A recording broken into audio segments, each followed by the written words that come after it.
inside room 307 and vanish forever. I didn't believe in cursed places. That's the first lie people tell themselves before everything goes wrong. Back in October 2019, I was desperate for work. Bills were stacking up, my savings were gone, and my phone buzzed every morning with bank alerts I didn't want to read. When I saw the job posting, night front desk clerk needed, no experience required, I didn't ask questions. The motel was called Redwood Rest. It sat off Highway 87 somewhere between nowhere and forgotten. Truckers passed it without slowing down, tourists never stopped. Even locals avoided it unless their car broke down nearby. The owner, Mr. Holloway, hired me on the spot. "You'll work nights," he said, sliding a thin contract across the counter. "From 10 p.m. to 6 a.m. Quiet shifts, easy money." I should have noticed how tired he looked. Not old, just worn, like sleep avoided him on purpose. "Any rules?" I asked. He hesitated, then said, "Yeah, one." He leaned closer, lowering his voice. "If someone asks for room 307, you give them the key. No questions." I laughed nervously. "That's it?" His eyes didn't move. "That's it." First night. My first shift felt normal. Too normal. The lobby smelled like old carpet and disinfectant.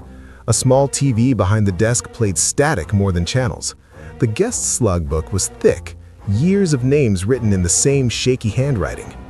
By 12:43 p.m., only 3 rooms were occupied. Room 102, elderly couple. Room 215, truck driver. Room 307, blank. I noticed that. Room 307 had no name, no date, no checkout time. Just a straight line drawn through it. I asked the cleaning lady earlier, "Is that room under maintenance?" She froze, then said, "I don't clean 307. Before I could ask why, she grabbed her cart and left. The first guest. At 12:17 a.m., the lobby door chimed. A man walked in, mid-30s, pale, wearing a dark jacket even though it wasn't cold. His eyes looked tired in a way sleep couldn't fix. "He needs a room," he said. I gave my customer service smile. "Sure, 1 bed or 2? He stared at me, then said quietly, "Room 307. My stomach tightened. I remembered Holloway's rule. No questions. I reached under the desk, pulled out the only key, and slid it across. "Checkout is at 11 a.m., I said automatically. He picked up the key and paused. He said, "I won't need it," then walked away. The noise. At 2:58 a.m., the phone rang. Room 215. "Yeah," the truck driver said, irritated. "Someone's walking around upstairs, been pacing for like an hour." Room 307 was directly above him. "I'll check," I said. I grabbed the flashlight and headed toward the stairwell. Halfway up, I heard it. Footsteps. Slow, heavy, back and forth. I reached to the 3rd floor. The hallway lights flickered, buzzing like insects trapped in glass. The carpet here was darker, stained like it had absorbed years of spills that never came out. Room 307 stood at the end of the hall. The door was slightly open. "Hello?" I called. No answer. I pushed the door open. The room was empty. No luggage, no clothes, no guest. The bed was neatly made, but the bathroom mirror was fogged and written across it, traced by a finger, "I'm still checked in." I stumbled back. The door slammed shut behind me. When I ran downstairs, the phone was ringing again. Room 215. He stopped walking, but now he's standing still, right above me. The logbook. At 4:10 a.m., I checked the guest logbook again. A new name had appeared, written in fresh ink. Room 307, checked in. The name, my own. And under it, where the checkout date should be, there was only one word: pending. That's when I realized something terrifying. Room 307 wasn't empty. It was waiting.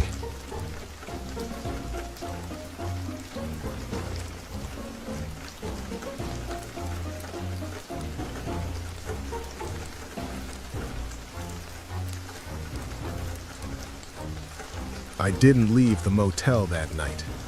I should have. Any sane person would have grabbed their keys, walked out into the cold highway air, and never looked back. But fear does strange things to logic. It convinces you that staying still is safer than running. By 5:30 a.m., the sky outside was turning gray. Morning was coming, and with it, people. Normal people. I kept telling myself daylight would explain everything. The logbook stayed open on the desk. My name was still there. Room 307. Checked in. No matter how many times I blinked, it didn't disappear. Mr. Holloway knows. Mr. Holloway arrived at 6:02 a.m., exactly on time. He stopped the moment he saw my face. "You went into the room," he said. It wasn't a question. My throat felt dry. "Someone checked in, asked for 307. He closed his eyes, just for a second. "Did you read the mirror?" I froze. That was answer enough. He walked behind the desk, flipped the logbook toward himself, and sighed when he saw my name. "It started again," he muttered. "Again?" I asked. "What do you mean, again?" Holloway sat down heavily. "I was hoping you wouldn't last long enough." The rules. He told me everything, or at least everything he was willing to say. Redwood Rest used to be a normal roadside motel. Back in the early 90s, it was popular. Families stopped there, couples argued there, people slept and left. Until room 307. There was a long-term guest, a man who stayed for months, paid cash, never asked for cleaning. One night, he didn't check out. Police came. No body, no blood, no forced entry. But after that, guests started complaining. Footsteps, voices, someone standing over their beds. And then, Holloway said quietly, people stopped leaving. "What do you mean, stopped?" "They checked in," he said, "and the room, it remembered them." The first disappearance. I went home after my shift, but sleep didn't come. At 1:07 p.m., my phone rang. It was Holloway. "A guest from last night, room 102. They didn't come down for checkout." My stomach dropped. "They're old. Maybe they overslept." "They didn't," he replied. I heard police radios in the background. "They're gone." Back to the motel. I told myself I was done. Then I remembered the logbook. My name was still there. By 7 p.m., I was back at Redwood Rest. Police tape blocked off room 102. An officer nodded at me but didn't stop me, like he already knew I belonged there. The lobby felt colder than before. The TV was off now. At 9:59 p.m., the lights flickered, and then the lobby door chimed. The woman with no face. She walked in slowly, late 20s, long coat, wet hair like she'd been standing in the rain. "I need a room," she said. I swallowed. "I'm sorry, we're almost full." She tilted her head. "I only need one," she whispered. Her eyes lifted, or at least where her eyes should have been. They were there, but wrong. Too dark, too deep. "What room?" I asked, already knowing. 307. My hand shook as I slid the key across. She smiled, and for a moment, her face changed. I saw another woman's face underneath hers, then another, then mine. She took the key and said, "Checkout isn't real." Inside 307, again. At 11:44 p.m., the screaming started. It came from the third floor. A woman's voice, panicked, choking, overlapping with others, like several mouths sharing one throat. I didn't call the police. I already knew what they wouldn't find. The door to room 307 was open wide. Inside, the walls were different, stained with shapes that looked like handprints, but pressed from the inside. The mirror wasn't fogged this time. It was cracked and written in black, dripping letters, "We are all still here." Behind me, footsteps echoed, more than one set, and then the door slowly closed. The truth in the logbook. I escaped, barely.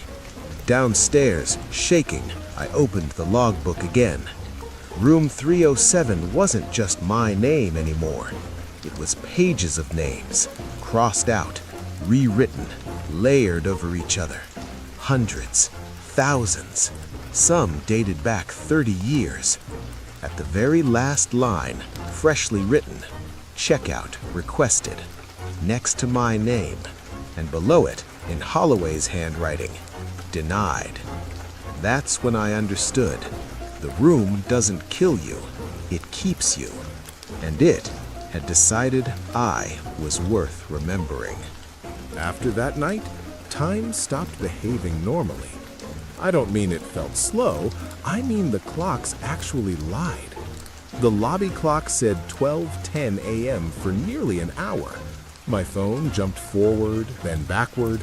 Outside, the highway traffic thinned until there was nothing but silence, like the world had pulled away from the motel and left it behind. I tried to leave. My car was still in the parking lot, keys still worked, engine still started. But the moment I pulled onto the road, the headlights hit the Redwood Rest sign again. Same cracked neon, same missing letter, same feeling in my chest. No matter which direction I drove, I ended up back there. Holloway's confession. Mr. Holloway was waiting for me in the lobby. He looked worse than before, thinner, like the building had been feeding on him slowly. "You can't go," he said quietly, "not once your name's written." "Then why are you still here?" I demanded. He gave a bitter smile. "Because I checked out." My heart skipped. "What?" "I checked out," he repeated, "but the room didn't let me leave completely." He rolled up his sleeve. His arm was covered in numbers. Dates. Check-in dates. "They're the ones who tried," he said. "People who asked to leave. The room marked them and then took them." "What happens inside?" I asked. Holloway looked toward the ceiling. "They become part of the room." The third floor at night. At 2:30 a.m., the third floor came alive. Doors opened on their own, not slammed, opened, slowly, like something polite pretending to be human. Voices whispered down the stairs, not screaming, talking, laughing, crying, arguing, all at once. I stood frozen behind the desk as footsteps moved above me, dozens of them, pacing in overlapping patterns. Then the elevator dinged, the doors opened, and people stepped out. The guests.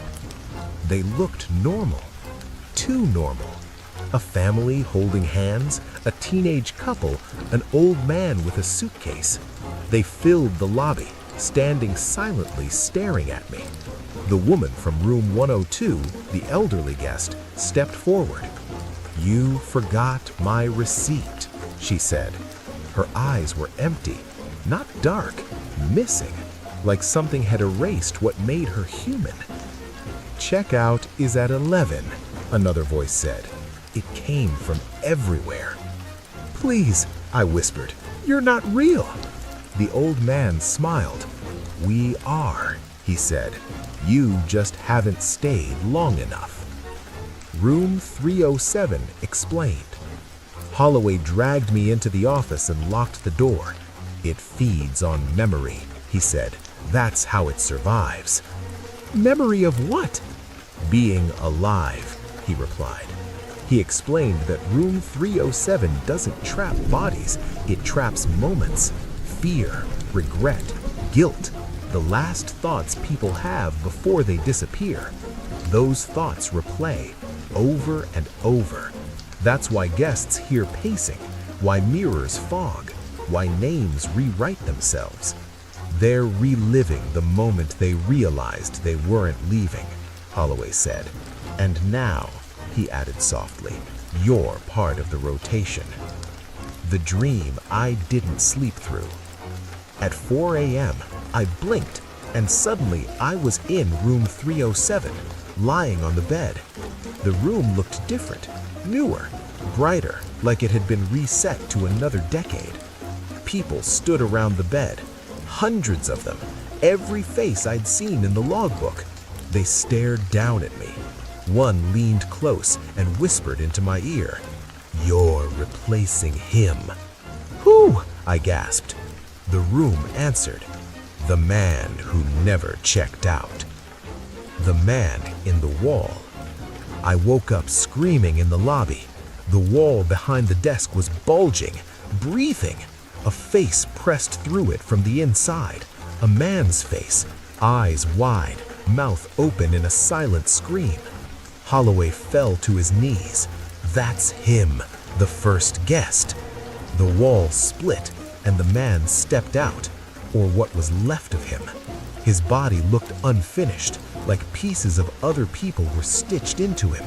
Hands, eyes, mouths that whispered in different voices. He looked at me and smiled. "My shift is over, and yours just started." The final rule. The logbook flipped open on its own. A new rule appeared at the top of the page. Rule number 1. There must always be a front desk clerk. Holloway began to fade, literally. His outline blurred, pulling toward the 3rd floor. "I'm sorry," he said as he disappeared. "I trained you well." The lobby door chimed. A car pulled into the lot. New headlights, new guests, and my hands moved on their own, reaching for the keys, especially the one labeled 307. I stopped fighting the job. That's how it wins. The moment you accept the routine, keys, smiles, check-ins, the motel relaxes. The walls stop breathing, the footsteps slow. Fear becomes background noise, like the hum of a bad refrigerator. Night after night, guests arrived. Some walked in, some appeared at the desk without opening the door. Some already knew their room number. All of them asked for 307. And every time I handed over the key, something inside me felt lighter, like I was giving away pieces of myself instead. That's when I realized the truth. The room wasn't keeping them. It was feeding through me. The one guest who fought back. She arrived at a.m. Young, early 20s, hoodies soaked with rain. Most guests weren't. "I want a room." She said, "Not that one." My hands froze. "What?" I whispered. The lobby lights flickered violently. "I saw it online," she said. "People disappear here. I didn't believe it until my GPS stopped working." For the first time since Holloway vanished, the motel felt nervous. "There's no other vacancy," I said automatically. She smiled sadly. "That's the lie, isn't it?" And then she did something no guest had ever done. She stepped behind the desk. The logbook slammed shut. The motel's real purpose. The walls screamed, not loudly, but deeply, like pressure cracking stone. She grabbed my wrist. "This place isn't a motel," she said. "It's a handoff point." "For what?" "For people who don't belong anywhere anymore. People the world forgot. Runaways, loners, the desperate." She pointed at the ceiling. "Room 307 is just the mouth." The truth hit me like ice water. The motel wasn't cursed. It was designed, built where people naturally disappear, where highways intersect and memories fade. a machine disguised as a building. The plan. We can leave, but not together. What? The motel only allows balance, one clerk, one anchor. My chest tightened. You're saying someone has to stay? She nodded. But not you. Before I could react, she grabbed the key to room 307 and ran. The third floor erupted. Doors slammed. Voices screamed her name, names she didn't recognize. I chased her up the stairs, heart pounding. She stood in front of room 307, shaking. "Listen to me," she said. "When I go in, you run. Don't look back." "You'll die," I said. She smiled. "Everyone dies," she replied. "At least this way, someone gets out." She opened the door. The room inhaled, and she was gone. The escape. The motel howled. Lights exploded. Walls cracked. The lobby twisted like wet paper. I ran. Out the door. Into the parking lot. Into my car. The engine screamed as I floored it. This time, the road didn't loop. The sign disappeared behind me. For the first time in weeks, maybe years, I saw open highway. I laughed. I cried. I didn't stop driving until the sun came up. I was free. The message. 3 days later, my phone buzzed. Unknown number. One image. It was the Redwood Rest guest logbook, room 307. A new name written neatly. Her name. Below it, one word. Checked out. My stomach dropped. Then another message came. A selfie of me, standing behind a motel desk.